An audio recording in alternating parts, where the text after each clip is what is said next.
नमस्ते। कभी सोचा है कि हमारे चारों ओर की मशीनें आखिर चलती कैसे हैं? खासकर वो कंप्रेस्ड एयर वाली मशीनें जो एक वर्कशॉप के औजारों से लेकर अस्पतालों के जीवन रक्षक उपकरणों तक को पावर देती हैं। देखिए, वो हवा उतनी सीधी सादी नहीं है जितनी हमें लगती है।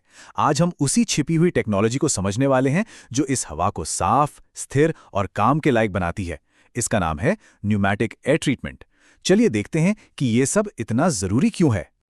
अच्छा, जब हम कंप्रेस्ड एयर के बारे में सोचते हैं तो दिमाग में क्या आता है? यही ना, कि बस हवा है जिसे एक टैंक में जोर से भर दिया गया है। शुद्ध, साफ हवा। लेकिन असलियत इससे कहीं ज्यादा कह सकते हैं मैली है। उस हवा में जो कुछ असल में छिपा होता है वो शायद आपको हैरान कर दे। और वो छिपी हुई चीजें ये हैं।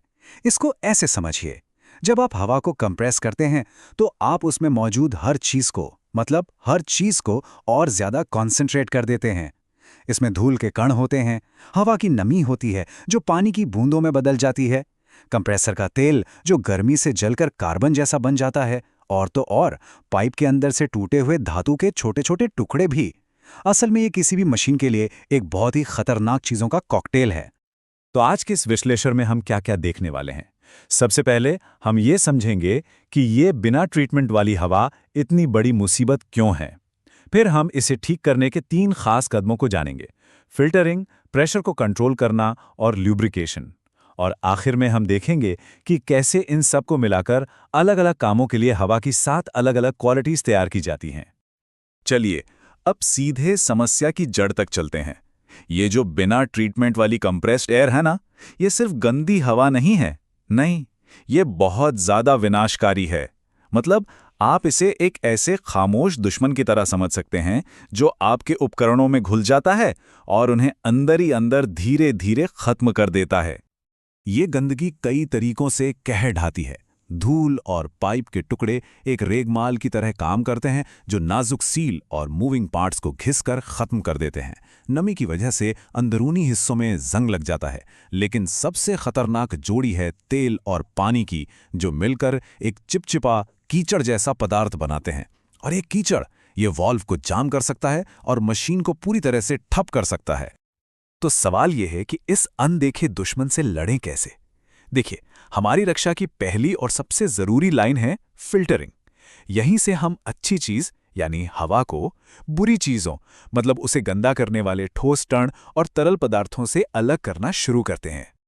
और इस काम में हमारा सबसे भरोसेमंद साथी है स्टैंडर्ड फिल्टर। इसको एक 2-in-1 डिवाइस की तरह समझिए। ये न सिर्फ धूल जैसे ठोस कणों को पकड़ता है, बल्कि ये एक वाटर सेपरेटर का भी काम करता है, जो हवा से पानी और तेल की बूंदों को बाहर निकालता है।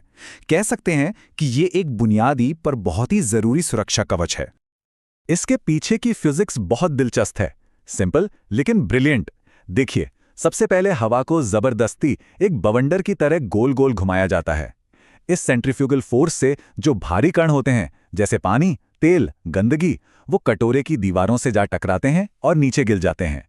और नीचे एक प्लेट एक शांत जोन बना देती है ताकि यह जमा हुई गंदगी वापस हवा के बहाव में ना आ जाए। इसकी सादगी में ही इसकी असली जीनियस है। तो ये कितना असरदार है? एक स्टैंडर्ड फिल्टर 5 माइक्रोन जितने छोटे कणों को भी हटा सकता है। अब अंदाजा लगाने के लिए सोचिए, एक इंसान का बाल वो करीब 70 माइक्रोन मोटा होता है। मतलब हम उन कणों को पकड़ने की बात कर रहे हैं जो हमें नंगी आंखों से तो बिल्कुल भी दिखाई नहीं देते, लेकिन असली नुकसान वही पहुंचा सकते हैं। लेकिन कभी-कभी 5 माइक्रोन भी काफी नहीं होता। जो बहुत हाई प्रिसिजन वाले काम होते हैं, उनके लिए हमें एडवांस्ड फिल्टर चाहिए। माइक्रो फिल्टर, जिन्हें कोलेसिंग फिल्टर भी कहते हैं, एक बहुत चालाक काम करते हैं। वो तेल की भाप और पानी की धुंध जो बहुत ही महीन होती है, उससे पकड़कर बड़ी बूंदों में जोड़ देते हैं, जिन्हें फिर हटाना आसान हो जाता है। ये 0.3 माइक्रोन तक की सफाई कर सकते हैं। और जब बात हो परम शुद्धता की, जैसे इलेक्ट्रॉनिक्स बनाने में, तो सब माइक्रोफिल्टर 0.01 माइक्रोन तक के कणों को हटा सकते हैं। ये लगभग पूरी तरह से शुद्ध हवा है। ठीक है, तो अब हमारी हवा साफ है, लेकिन एक समस्या अब भी है। ये बेलगाम है। इसका जो दबाव है वो बहुत ऊपर नीचे हो सकता है। तो हमारा अगला कदम है इस जंगली ताकत को काबू में करना। हमें इस प्रेशर को कंट्रोल करने की जरूरत है ताकि कंप्रेस्ड एयर एक सटीक और काम का औजार बन सके। और यहीं पे एंट्री होती है प्रेशर रेगुलेटर की। इसको आप स्टेबिलिटी का गार्डियन समझ लीजिए। इसका सिर्फ एक ही मिशन है, कंप्रेसर से आने वाले दबाव में चाहे कितना भी उतार चढ़ाव हो, मशीन को हमेशा उतना ही दबाव मिले जितना उसे चाहिए, ना एक ज्यादा ना एक कम। क्योंकि बहुत ज्यादा दबाव मशीन को खराब कर देता है और बहुत कम दबाव का मतलब है कि वो ठीक से काम ही नहीं करेगी। तो ये रेगुलेटर ही है जो इस परफेक्ट बैलेंस को बनाए रखता है। तो ये संतुलन बनता कैसे है? ये एक लगातार चलने वाला डांस है। मान लीजिए कोई न्यूमैटिक टूल चालू होता है और ज्यादा हवा खींचने लगता है। इससे क्या होगा? दबाव में थोड़ी सी गिरावट आएगी। रेगुलेटर इसे तुरंत महसूस कर लेता है।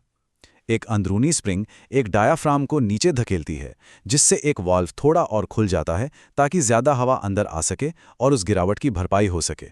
ये सब ऑटोमेटिक और लगातार होता रहता है। और हाँ, ये दोनों तरफ काम करता है। अगर हवा की खपत कम हो जाती है तो दबाव थोड़ा सा बढ़ने लगेगा। रेगुलेटर इसे भी महसूस करता है।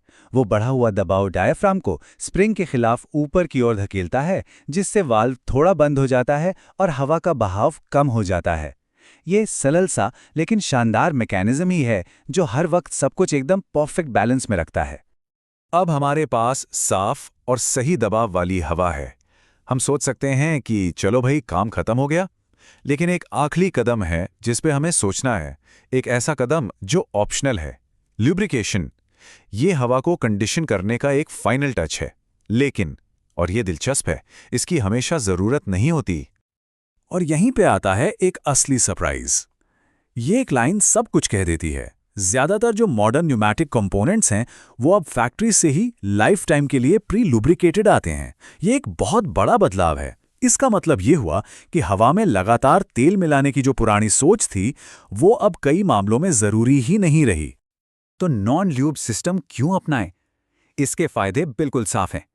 आप सीधे सीधे उपकरण और तेल पर पैसे बचाते हैं। मेंटेनेंस कम हो जाता है। आपका सिस्टम ज्यादा साफ रहता है, जो कि फूड या फार्मा जैसी इंडस्ट्रीज के लिए तो बहुत ही जरूरी है। और कुल मिलाके एक ज्यादा सुरक्षित और हेल्दी काम का माहौल बनता है। मतलब कई मामलों में तो ये हर तरह से एक जीत है। लेकिन हाँ, कुछ पुराने या खास तरह के उपकरणों को आज भी उस एक्स्ट्रा लुब्रिकेशन की जरूरत पड़ती है, और उनके लिए हम एक प्रोपोर्शनल लुब्रिकेटर का इस्तेमाल करते हैं। ये डिवाइस अविश्वसनीय रूप से सटीक होता है। ये हवा के बहाव में तेल की एकदम सटीक मात्रा इंजेक्ट करता है और उसे एक महीन धुंध में बदल देता है। ये धुंध हवा के साथ साथ चलती है और ये पक्का करती है कि हर मूविंग पार्ट को आराम से काम करने के लिए जरूरी चिकनाई मिलती रहे। और अब हम उस मोड़ पर आ गए हैं जहां सारी कड़ियां एक साथ जुड़ जाती हैं। हमने अब तक फिल्टरिंग, रेगुलेशन और लुब्रिकेशन के बारे में अलग अलग बात की, जैसे किसी पहेली के टुकड़े हों। अब हम देखेंगे कि कैसे इन टुकड़ों को जोड़कर हवा की अलग अलग क्वालिटीज बनाई जाती हैं और हर एक को एक खास काम के लिए तैयार किया जाता है। ये टेबल सब कुछ बिल्कुल साफ कर देती है। हर काम के लिए एक जैसी हवा नहीं चलती। एक वर्कशॉप में क्लैंपिंग जैसे आसान काम के लिए लेवल 1 की हवा, जिसमें सिर्फ एक स्टैंडर्ड फिल्टर लगा हो, काफी है। लेकिन इसकी तुलना कीजिए, मान लीजिए अस्पताल में सांस लेने वाली हवा से या फूड पैकेजिंग में इस्तेमाल होने वाली हवा से। वहां आपको लेवल 6 की जरूरत पड़ेगी, जिसमें गंध और बहुत ही बारीक अशुद्धियों को हटाने वाले फिल्टर भी शामिल हैं। ये बिल्कुल वैसा ही है जैसे सही काम के लिए सही औजार चुनना। आपको अपने काम के लिए सही क्वालिटी की हवा चाहिए होती है। और ये सब असल दुनिया में एक साथ कैसे काम करता है? अक्सर एक FRL यूनिट के जरिए। FRL मतलब फिल्टर, रेगुलेटर और लुब्रिकेटर। ये एक all in one modular system है जो एक ही कॉम्पैक्ट पैकेज में हवा का पूरा ट्रीटमेंट कर देता है। ये वो प्रैक्टिकल सॉल्यूशन है जो पक्का करता है कि आपके उपकरण को ठीक वैसी ही हवा मिले जैसी उसे बेहतर और लंबे समय तक चलने के लिए चाहिए। तो हम इस विचार के साथ इस चर्चा को समाप्त करते हैं। न्यूमैटिक एयर ट्रीटमेंट एक छिपी हुई तकनीक हो सकती है, लेकिन इसका असर हमारे चारों तरफ है। अस्पतालों में इस्तेमाल होने वाली शुद्ध हवा से लेकर उन कारों को बनाने वाली ऊर्जा तक जिन्हें हम रोज चलाते हैं। अगली बार जब किसी ऑटोमेटेड मशीन को काम करते देखें तो उस जटिल और अदृश्य प्रक्रिया को याद कीजिएगा जो उसे शक्ति दे रही है। ये सोचने पर मजबूर करता है ना कि हम अपनी रोजमर्रा की जिंदगी में बिना जाने हवा की किस गुणवत्ता पर निर्भर हैं।